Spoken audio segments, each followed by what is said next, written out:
भगवान क्यों नहीं दिखते, ये बताओ कि भगवान का स्वरूप क्या है? भगवान का स्वरूप कैसा है? भगवान का स्वरूप है विराट। आकाश भगवान का मस्तक है, सिर है, पाताल तलवे हैं, नदियां नाड़ियां हैं, पहाड़ हड्डियां हैं, समुद्र पेट है, पहाड़ जंघाएं हैं, तो पर्वत जंघाएं हैं। अब बताओ, अर्जुन को जब भगवान ने विराट स्वरूप दिखाया तो ये पेड़ पौधे ये सब भगवान के रोम हैं। पेड़ पौधे जैसे हमारे रोमा नहीं होता ये रोम, ऐसे ये पेड़ पौधे क्या है? भगवान के रोम। अरे भाई, भगवान नहीं दिखते, ये प्रश्न गलत है। ये पूरी सृष्टि में जो तुम्हें दिख रहा है वो भगवान ही है, ईश्वर को ही आप देख रहे हो। उससे अतिरिक्त तो कुछ होए तो आप बताओ। चलो, आप में से कितने लोगों के घर में घड़ा है? घड़ा घड़ा घड़ा, गर्मी आ गई ना, मटका नहीं है तुम्हारे घर में मैया? घड़ा नहीं है, चलो। अच्छा ये बताओ, घड़ा है? अच्छा बोलो, घड़ा है? घड़ा है कि माटी है? क्या है? आपके घर में माटी है कि घड़ा है? है वो माटी, पर बोला क्या जा रहा है? अरे भाई साहब, घड़े में माटी के सिवा कुछ होए तो बताओ। घड़े में घड़े जैसा क्या है? माटी ही तो है, लेकिन उसे व्यवहार में बोला क्या गया? जोर से क्या बोला गया? घड़ा है क्या? कुम्हार से कोई ये नहीं कहता भाई कुम्हार साहब जरा माटी देना, नहीं, क्या देना? घड़ा। जबकि है वो माटी। जैसे है तो माटी, दिख रही है माटी, पर बोल क्या रहे हैं? घड़ा। है माटी पर दिख रहा है घड़ा। उसी तरह जैसे घड़े में माटी के सिवा कुछ है ही नहीं, उसी तरह इस सृष्टि में भगवान के सिवा कुछ है ही नहीं। व्यवहार में बोला जाता है संसार, जबकि संसार क्या है? जो आप देख रहे हैं वो सब भगवान है। आपकी नजर जहां जाए सब ईश्वर है। सिय राम मैं सब जग जानी। तो जो लोग कहते हैं ना भगवान नहीं दिख, भगवान होते हैं तो दिखते क्यों नहीं? अच्छा ये बताओ, दुर्योधन को कृष्ण दिखे क्या? उत्तर, दुर्योधन को कृष्ण दिखे क्या? उत्तर, दिखे क्या? हां, कई बार दिखे, परंतु उस दुर्योधन ने उन कृष्ण को पहचाना नहीं। कहता रहा ये तो गालिया है, ये तो नंद का छोरा है। जबकि उसी कृष्ण को अर्जुन ने पहचान लिया।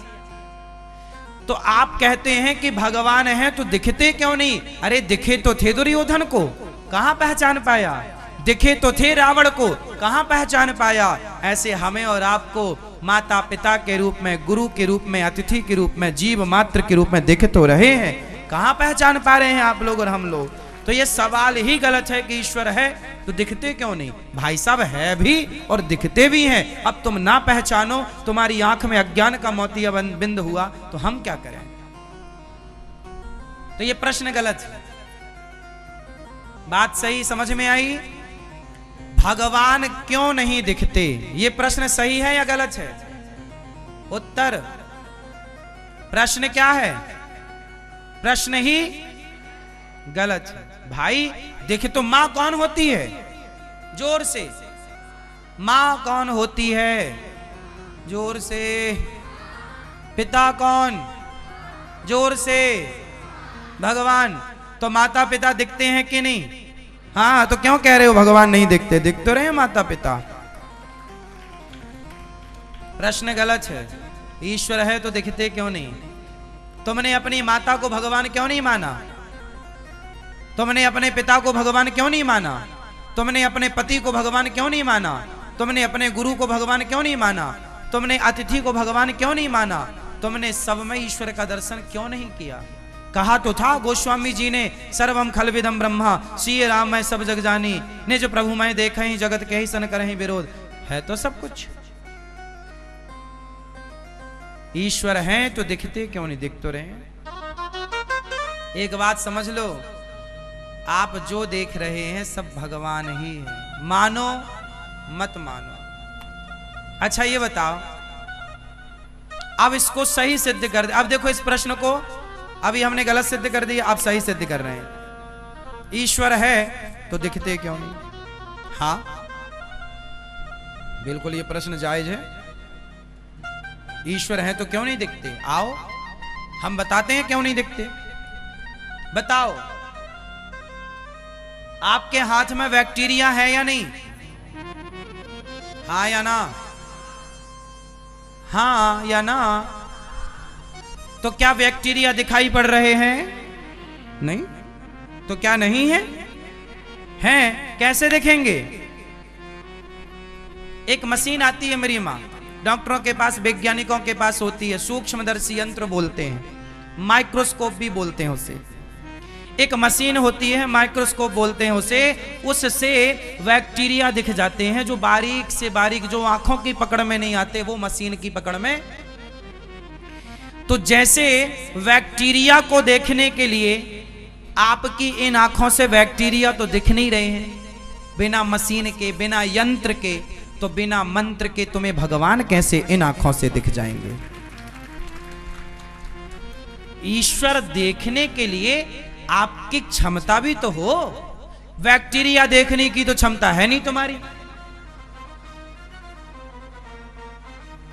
तुम्हारी इन आंखों में बैक्टीरिया देखने की तो दम है नहीं, तो भगवान को देख लोगे? जैसे बिना यंत्र के बैक्टीरिया नजर नहीं आता, उसी तरह बिना गुरु मंत्र के परमात्मा नजर नहीं आता। इसलिए मंत्र होता है। क्या होता है? इसलिए मीराबाई ने मंत्र जपा तो कृष्ण का दर्शन हुआ। क्या बोली मीरा?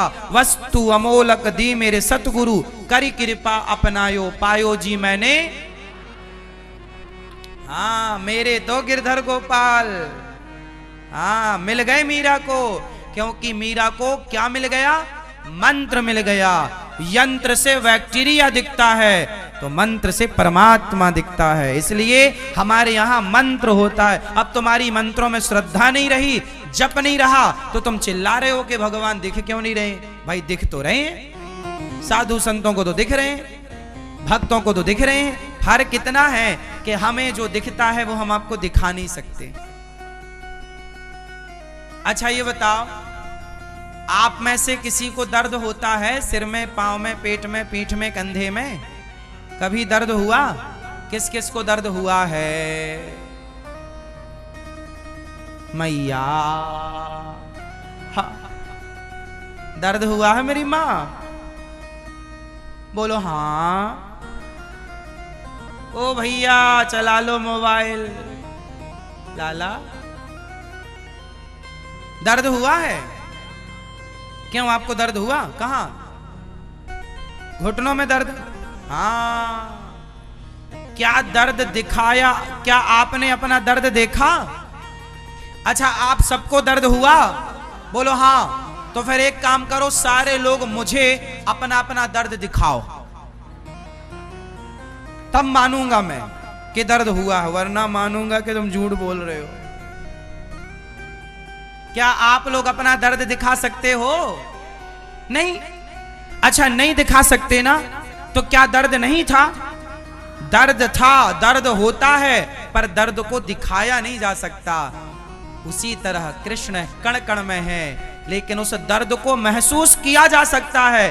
दर्द दिखाया नहीं जा सकता, कृष्ण को महसूस किया जा सकता है, कृष्ण को दिखाया नहीं जा सकता। कृष्ण भी दर्द है। इसलिए मीरा बोलती हैं, दर्द की मारी बन बन डोलूं, वैद मिले नहीं कोई, हैरी मैं तो प्रेम दीवानी, मेरो दर्द ना जाने कोई। कृष्ण एक दर्द है। कृष्ण क्या है? भक्त रोता क्यों है? भगवान के लिए, क्योंकि वो ईश्वर से मिलने का जो दर्द है, जब वो दर्द उठता है ना, तभी मजा आता है। क्यों मेरी माँ? स्त्रियों को जब बच्चा होता है तो डॉक्टर दे इंजेक्शन, काय का? दर्द आने का, दर्द जाने का नहीं। काय का इंजेक्शन ठोकता है? जोर से।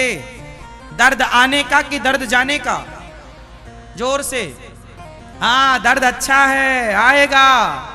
दर्द आएगा तो घरों में खुशियां लेके आएगा, ये दर्द अच्छा है। दर्द आएगा तो किलकारी आएगी। बोलो हाँ। बिना दर्द के किलकारी? हाँ, जब बिना दर्द के तुम्हारा बच्चा नहीं आता तो बिना उस दर्द के तुम्हें कृष्ण का दर्शन कैसे होगा? पागल हो क्या? इसलिए वो दर्द चाहिए, कृष्ण से मिलने का दर्द, पीड़ा, तड़प। गोपियां तड़पती हैं कृष्ण के लिए, कब मिलोगे गोविंद, कब आओगे? तो भक्त को क्या है? तड़प होनी चाहिए। जैसे वो तड़प आपके अंदर आएगी ना, जिस दिन वो तड़प आएगी उसी दिन भगवान मिलेंगे। अब वो तड़प तो नहीं आ रही है ना, वो दर्द आ ही नहीं रहा है तो बच्चा हो ही नहीं रहा है, और दर्द आ ही नहीं रहा है भगवान से मिलने का, तड़प है ही नहीं तो भगवान क्यों मिलेंगे?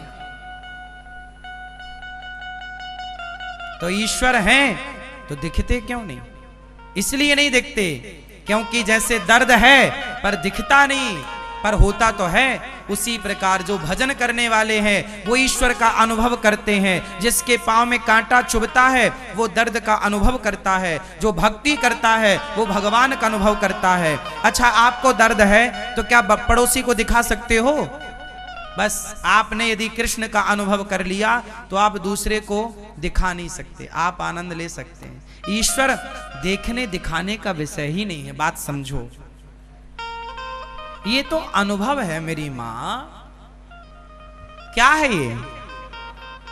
चलो, आप में से कितने लोगों ने रबड़ी, गुलाब जामुन, रसगुल्ला खाया है? अच्छा लगता? अच्छा लगा? रसगुल्ला अच्छा लगा? बोलो हाँ। क्या आप हमें दिखा सकते हैं कितना अच्छा लगा? हाँ? अरे भाई साहब, कुछ चीजों का अनुभव, हमने रसगुल्ले खाए, आनंद लिया, खाने का जो आनंद आया वो आ गया, अब वो बताया नहीं जा सकता। कुछ चीजें शब्दों से परे होती हैं, आप मानते हैं या नहीं? कुछ चीजें शब्दों की मोहताज नहीं होती। बोलो हाँ। कुछ चीजें शब्दों से समझाई नहीं जा सकती, वो भावनाओं से ही समझ में आएंगी। उसी तरह कृष्ण भी शब्दों का विषय ही नहीं है, ये तो भावनाओं का विषय है। भाव का भूखा हूं मैं। कृष्ण को शब्द से कौन जान पाया कि तुम जान लोगे? शब्द सहयोगी तो हो सकते हैं कृष्ण को जानने में, पर शब्द से जाना नहीं जा सकता। ईश्वर अतर्क है, ईश्वर अतर्क है, तर्क से नहीं जाना जा सकता। शब्दों से परे है। जो शब्दों से परे है उन्हें किस शब्द से जानोगे? बात समझ में आई? इसलिए ये अनुभव का विषय है। गुलाब जामुन खा रहे हो, आनंद आनंद लो। जैसे चलो चलो मैया, एक प्रश्न सवाल मेरा एक स्त्रियों से, मेरी जितनी माताएं हैं, मैया जा रही हो? गुस्सा हो गई क्या? ठीक है, जल्दी आना। हाँ सुनो, अच्छा ये मैया आप सब मेरी माताएं उत्तर देंगी। बताओ, जब आपका बच्चा हुआ, पहली बार आप लोग मां बनी? बोलो हाँ।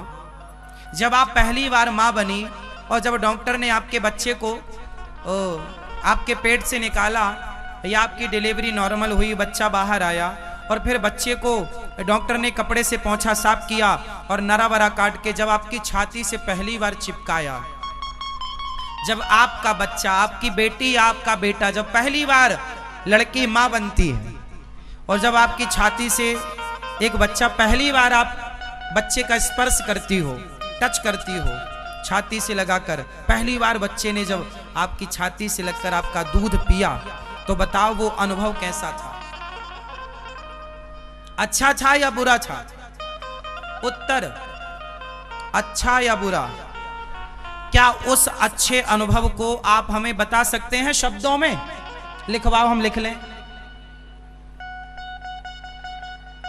अरे वो अनुभव केवल मां कर सके। देखो पेट फटा है, पेट फटा पड़ा है। स्त्री का पेट फटा पड़ा होता है और बच्चे को छाती से लगाती है ना, फटे हुए पेट का सारा दर्द, सारी पीड़ा भूलकर बच्चे के आनंद में रम जाती है मां।